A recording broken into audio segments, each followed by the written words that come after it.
À toutes et à toutes. Alors aujourd'hui, j'ai envie de parler d'un autre sujet que les agressions et les attaques contre la France, puisque de toute façon, hein, on sait très bien que ce gouvernement ne fera rien pour endiguer ce problème. D'ailleurs, les autres gouvernements avant n'ayant rien fait, c'est la continuité. Alors, de quoi vais-je vous parler aujourd'hui?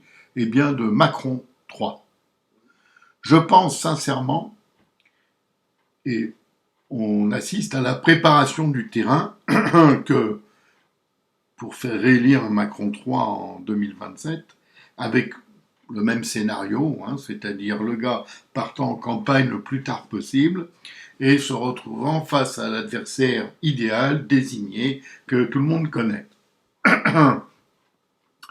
Aujourd'hui, quand on regarde cette idée, ça semble impossible. On se dit non, il y a une constitution, il y a un truc, il y a un machin. Sauf que, jusqu'à maintenant, Macron s'est servi du Conseil constitutionnel qu'il a, on va dire, dans sa manche, pour changer pas mal de choses. Et il a beaucoup gouverné avec du 49-3 pour éviter d'être devant une assemblée hostile. Donc, demain, s'il décide de se représenter, en disant que c'est pour le bien de la France, et des Français bien entendu, il pourra le faire parce qu'il aura l'appui constitutionnel qui permettra de changer ou de contourner la loi. Donc ça, c'est une chose. Et puis si on regarde bien aujourd'hui, l'échiquier politique, on n'a actuellement personne, je dis bien, capable de battre Macron au deuxième tour. Parce que les gens vont se déchirer tellement au premier tour que quand ils arriveront au deuxième tour, eh ben, ils n'auront plus beaucoup de force. Et puis remarquez bien que les débats, je ne sais pas pourquoi, mais c'était déjà comme ça avec Sarkozy contre Hollande en 2012, ça a continué après à chaque fois.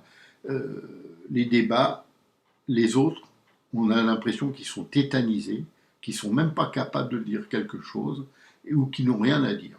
C'est dramatique.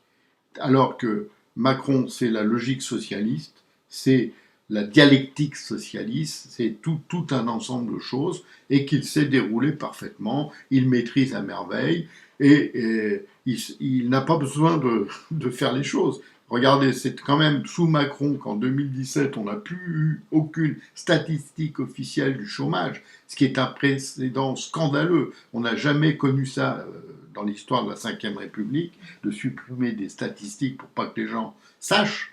Hein. Et si vous ne me croyez pas, vous pouvez vérifier sur l'INSEE notamment, qui est un site officiel, et vous verrez qu'il n'y a pas de statistiques depuis 2017. Hein. On donne bien des chiffres, mais qui correspondent à aucune statistique. Attention, c'est grave, c'est très grave. C'est-à-dire que c'est comme si moi je vous disais aujourd'hui, il y a 100 000 chômeurs en France, tout va très bien, tout va très bien, il n'y a pas de faillite, tout va très très bien, même beaucoup mieux, etc. La crédibilité de ce chiffre que je viens de vous dire est de 0. Mais c'est pas grave.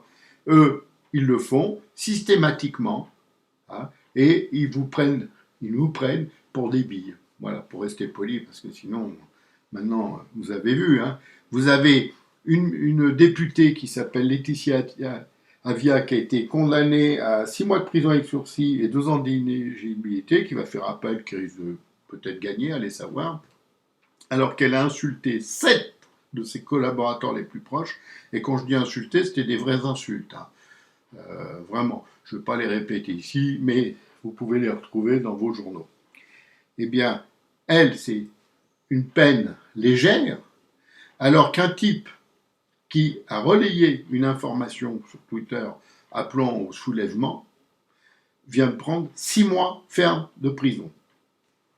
On voit un peu la logique, hein, selon dans quel sens le vent tourne. Alors nous, c'est sûr qu'il ne tourne pas dans le bon sens, mais bon, tant pis, comme on aime la France, on essaye de la défendre.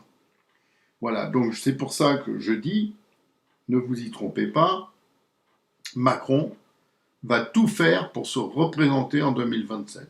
Il aura des arguments simples, il n'y a pas de candidature utile, il y a le danger fasciste, réactionnaire, nanana, et il faut qu'il soit là pour sauver la France. On a vu les résultats d'ailleurs quand il est là. Hein. Ça, pour sauver la France, c'est clair. Hein. je ne sais pas de quoi, mais en attendant, la France, elle est complètement plongée dans le cauchemar.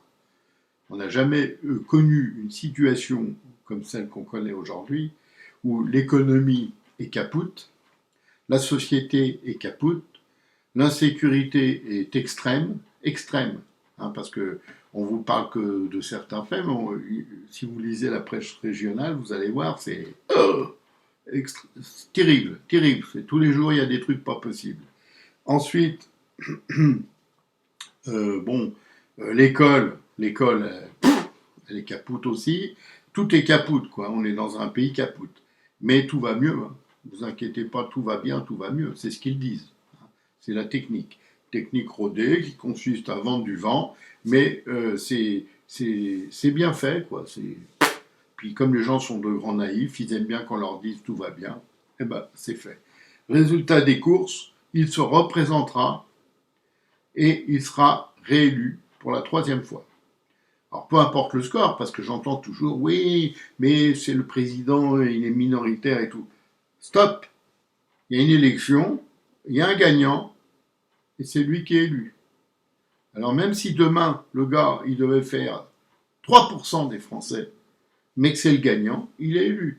Donc il faut rester dans la logique de la démocratie, parce que sinon on s'en sort plus. Sinon, à chaque fois que quelqu'un sera élu, on dira oui, mais il a été mal élu. Alors s'il a été mal élu, il vaut rien. Mais lui, il est élu, le gars. Donc c'est ça qu'il faut voir. Il faut rester dans cet esprit.